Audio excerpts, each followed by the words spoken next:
Hey, it's your boating guy here with another consumer's guide. This one, first time boat buyers, the guide to buying the right boat at the right price. I want to start by jumping in and just talking about a couple different styles of boats that are available. This is a generic report. We have different reports all throughout the site that you can check out. But if you look at 1 and 2, these are fiberglass boats, a bow rider, and number 2 is a deck boat. The difference between the two is the bow rider is going to have a little bit narrower point up front. The deck boat's going to have a little wider area, may have some sort of a swim platform or a step up front, or it may not. They can both be inboards, the inboard outboards or outboards. So a stern drive or an IO or an inboard outboard, typically going to be a Mercruiser or a Volvo on the stern drive. On the outboards, it could be a Yamaha, a Mercury, a Suzuki, an Evinrude, a number of different outboard manufacturers. Then we have a number 3 is what we consider a towboat or a wakeboard or a wake surf boat. Looks very similar, but it has a little bit different drive system, which is the way it propels through the water. Most of them these days are going to be a V-drive, where the motor's in the back and you actually see a shaft and a propeller coming out the back. If you're big into water sports, wakeboarding, wake surfing, those are going to be a great option for you there. Number 4 looks very similar again, but this is a jet boat. Yamaha, Scarab, Chaparral have all made jet boats. And jet boats, it's another drive system where there's no propeller. It's actually shooting air out, or a stream of water, it turns out, to propel the boat with an impeller instead of an external propeller. All of these boats are kind of for your active family boating. The more active lifestyle is going to geared towards the wake surfing or wakeboarding towboat, like in number 3. But all of these are great options to get out, get a little bit of speed, have that fiberglass boat look with a bunch of different drive options. You can go into a lot of detail. You can research each of those depending on which one may be right for you. But I also want to show you these 4 as well. In number 1, we have a pontoon. You have pontoons and tri-toons, which these days they give you a lot of performance, a lot of value, a lot of space for your money. Those are great options for a lot of family boaters that are looking for a lot of space, looking to save some money, because you can adjust the horsepower to your exact needs. Some of the tri-toons can perform as fast as any fiberglass outboard or stern drive boat out there, reaching 40, 50, even 60 miles an hour with twin engines. A lot of options to consider if the pontoon catches your attention. In number 2, we have another fiberglass boat, but this is considered a cuddy cabin. If you notice, it kind of looks like that runabout, that stern drive bow rider, but you see it's closed in, but it's a very low profile, which means that cabin underneath where you see those 2 little port windows in number 2, there's a short, tiny little cabin under there that you can go. You won't be able to stand up. You're probably not going to have a ton of amenities down there, but you do have a place to get out of the sun and have a little cabin area on your boat. Versus number 3, which is more of your cruiser, sport yacht type boats. These are anywhere from 24, 25, 26 feet all the way up until you get to the yachts. You have potential living quarters down there. You could have air conditioning. You could have a galley with a sink and a microwave and maybe a stovetop, maybe a refrigerator. You could have 1, 2, maybe even 3 sleeping areas, a little dinette. And you have a lot of space of the boat used up in that cabin area. Great for overnighting, great for cruising to destinations, great if you have kids that you need to get out of the sun. But it does, those options, number 2 and number 3, limit your cockpit space for being outside, up top, getting the sun. But those are another 2 popular options. Then you have number 4, which is a center console, which is very common for fishermen, very common on the coasts, very common in saltwater environments, and the center console typically going to be in an outboard power. with the Yamaha, a Mercury, a Suzuki, and Evinrude. Those types of engines. So just a quick rundown, a lot more research to dive into, but just wanted to set the stage with some terminology. As we jump in, why would you buy a boat?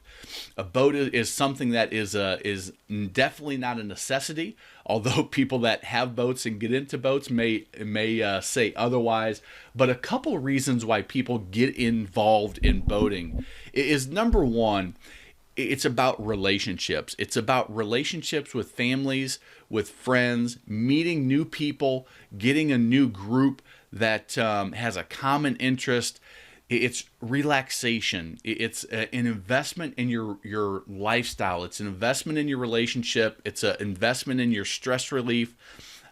Research has shown that boating actually reduces stress. There's one study that says it even extends your life because of that relaxation and the lifestyle. And listen, you work hard, you're successful. If you have the disposable income, boating is a great option to invest in because it gives you a vacation anytime you want it. You can just hop on the boat and you can get away, and it's amazing when you untie the dock lines, you let loose from the dock or jump off the trailer, that all your worries just tend to melt away.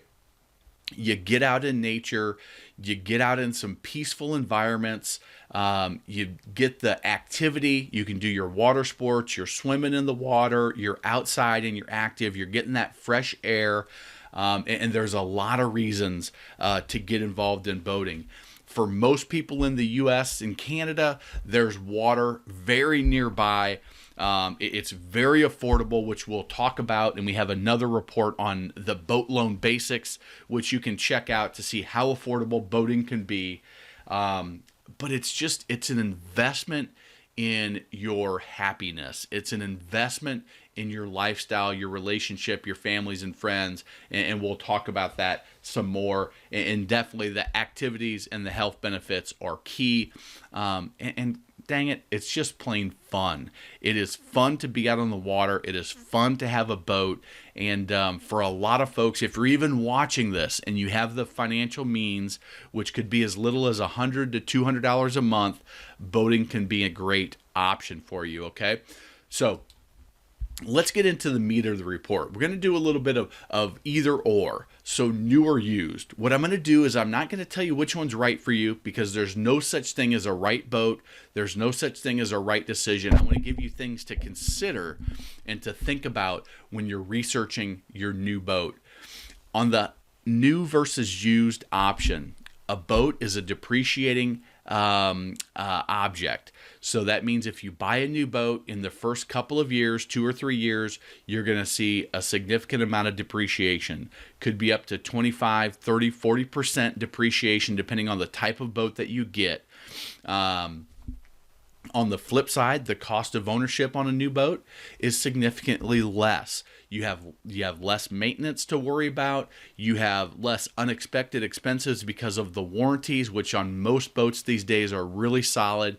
Most dealers do a good job of supporting their boat owners.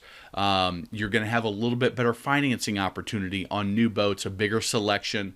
And if you're concerned about having the best, if you want the newest and you don't want to scratch on it when you get it, new is a great way to go.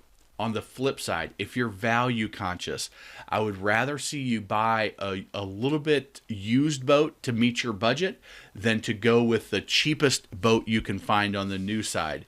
You will, in the long run, be typically happier if you do a pre-owned boat or a used boat. On the flip side, you need to put some money aside for maintenance, for repairs, for emergency situations, because something is going to come up that needs to be fixed. And if you're outside of the warranty period, you're going to have to cover that out of pocket. So the used side, you will save a decent amount of money up front. There's a lot of financial savings. Now, You will have to understand that there's going to be some nicks and scratches, and somebody has used the head already and you're not really sure how it was maintained. But if you do your due diligence, you can limit those issues and get that financial savings if that's important to you. Just a few things to think about on the new versus used side. I would never say one is right, one is wrong, but I would say either way you go, look at both new and pre-owned in your market area and figure out what's right for you. Are you somebody that upgrades your vehicle every couple of years and you just like that new, you like the confidence of a warranty, you like that relationship with your dealership, then new may be a good option for you. If you're more value focused and you're a little bit open to some risk of if something bad happens, it's going to be out of your pocket, but you have extra money to play with because you saved a decent amount, then used could be a good way to go for you. The next is private or dealer. So if you're looking used, there's advantages to buying from a dealer, and that's that the dealer has checked the boat out. The dealer has a reputation, and they have guidelines and laws that they have to maintain to stay in business, and their reputation is a big asset. So if they're selling used boats that have issues and they're not taking care of their customers, you will easily find that out, and you have some recourse to come back on. The private seller, they have one boat to sell, the boat that they own, and once they sell it, their hands are kind of washed. If there's an issue, it comes back to you. Now, on the flip side, a dealer is typically going to get market value for the boat. There's not going to be incredible discount opportunities on pre-owned boats, on used boats right now in the marketplace, unless it's a boat that has some sort of issue that doesn't allow them to sell it. They have a big marketplace. They already have the infrastructure, so they're able to hold that boat until they can sell it for the price that is a fair market value price. Whereas a private seller, you may find that opportunity where you have a pristine boat in great condition and the seller just wants to move it fast. They have one boat to sell. They don't want to waste a lot of time, and you can get a great deal with a private seller, but you have the risk that is there something wrong with it? Is there a reason they're selling it at the price that they're selling it? So you have to weigh those back and forth. The biggest thing I can tell you in either situation is before you write a check, put both boats on the water, whether it's a dealer or a private seller, and run that boat for a good 20 minutes, run through all the systems, and make sure that you're happy with the way things are working. Understand, something's not going to work properly if it's a pre-owned boat. If it's a new boat, you should insist that everything works properly. And those are some thoughts on dealers and private sellers. When it comes to financing or paying cash up front, the advantages to paying up front, listen, you get it all knocked out in one chunk. There's no monthly amount. All you have to do is cover maintenance, insurance, and fuel, and you're all set if that's an option for you. Boat financing, hey, there's some great rates and great opportunities with boat financing. Put a portion down, 10 to 20% down, give yourself some equity in the boat. Finance for as short or as long a term as you would like. They'll go up to 5, 10, 15, 20 years on boats over $100,000 loan amount, and you can finance that out, make it very affordable. If you're going to hold your boat for at least 3 or 4 years, listen, you're going to have that boat paid down, and you're going to have equity in it very soon. You won't be upside down on the boats. But if you have the option and you can invest up front, that's a great idea. If you're not able to invest that money and get a higher return than the interest rate on your the potential loan. So I always tell people, if you're looking to pay up front, go ahead and get a quote on financing, and then make your decision based on math of, can you finance it for less interest rate than what you can make in the market or make in your investments? Or do you just prefer, hey, we don't do debt, we like to have all of our cash flow freed up, and then paying up front a option for you? Questions to ask. There are a lot of great questions that you need to ask when you're looking at a boat. Questions that you should ask the dealer. You need to ask about their reputation and ask to see reviews from people that have worked from them before. Ask them how they handle warranty situations, how they'll handle if there's an issue on your boat. What does that look like? How do things come up? How does the process work? Will they come and get the boat from your dock? Do you have to have your own trailer? Do you have to bring it to them? Especially if they're out of your area. Are they going to come to you if you're 3 hours away, or do you have to go to them? If it's a private seller, you need to ask about their maintenance history. When was the last time the boat was serviced? Who did the service? What has and has not been done? There are a lot of things that at the 300, 400, 500 hour mark that should be done, or they will potentially cause a malfunction that's going to leave you off the water and have some unexpected expenses. You want to ask if those things have been done or if they've not been done, so you can plan for what maintenance will need to get done. You want to ask how long they've been in business, how long they've been carrying the brands that you're buying if you're looking at a dealer. How are they going to deliver the boat to you? Are they just going to throw you the keys and say good luck? Or are they going to take you out on the boat, and are they going to train you? Are they going to train you on how to operate it safely, how to operate it properly, how to use all of the systems, how to use all of the electronics, how to take care of any maintenance that you can handle yourself? Those are the type of questions that I want you to think about and ask from whoever it is that you're buying your boat. You'll learn a lot of information, and you'll find out who you can and cannot trust by the way they answer those questions. The best negotiation question. This one question is worth the entire time you invested in watching this video, and here it is. The question is, when you're talking about price and you're in that negotiation stage and they say this boat is $50,000, the question that you ask is that the best you can do? It's an easy, polite, very, very non-confrontational way to find out if there's additional discounts that they'll give you. And you're not saying you're going to buy the boat. You're just asking, is that the best you can do? Is that the best price you have? And typically you're going to get some type of concession, whether it's a dealer, a private seller, doesn't matter. But that is a fantastic question to put in your negotiation toolbox, really when you're negotiating anything, but it works extremely well when you're looking at boats. So a few insider secrets I want to share with you. A great opportunity to shop and to learn about boats, what style is right for you, what type is right for you, is to attend a boat show.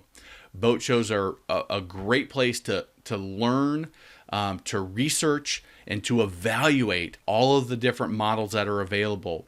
Understand when you're at a boat show that they're in a selling environment and they're going to try to sell you. Which is fine. Just let them know that you're researching, be respectful of their time, but take advantage of their knowledge, their insights, and their expertise. If you are considering a purchase decision and there's boat shows in your area, a lot of times there's manufacturer discounts. It's a very competitive environment, so you have the opportunity to negotiate a little bit extra in that situation.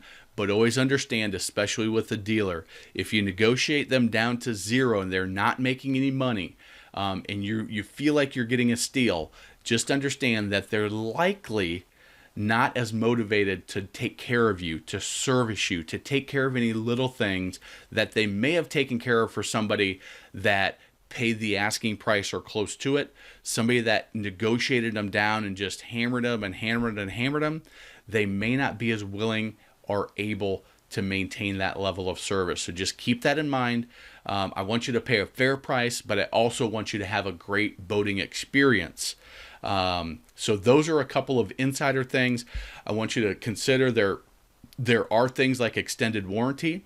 You can do on certain boats that are within 5 years. You can typically add additional warranty if you buy it from a dealer. It's a little bit more difficult if you buy it from a private seller. But if you want to go the pre-owned route, you want to go the used route and save some money, you may want to look at investing in some type of warranty, and you can find those online. You can find those from a dealership that may be able to help you. Typically, there's some sort of inspection that's involved if you are going to go that route. So we've talked about a lot of things. We've talked about the different types of boats that are out there. We've talked about some questions to ask. We've talked about new versus pre-owned. We've talked about financing versus paying up front. We've talked about negotiation questions and given you a few insider secrets that hopefully are valuable for you. So I want to, at this point, I want to offer you two additional things. The first, if you're looking at financing or want to consider financing, what would it look like for your situation? You can take advantage of our personal boat loan report. That's a custom boat loan report based on the information you provide, and you can click on the link below to take advantage of that.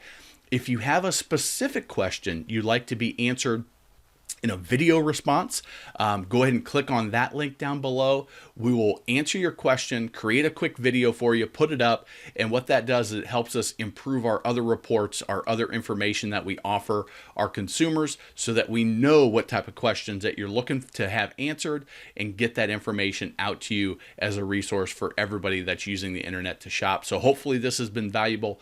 Take advantage of that personal boat loan report, or ask a specific question that you want to be answered. We may direct you to another video, or we may create one just for you, and make sure that you buy the right boat at the right price. Thanks a lot, everybody.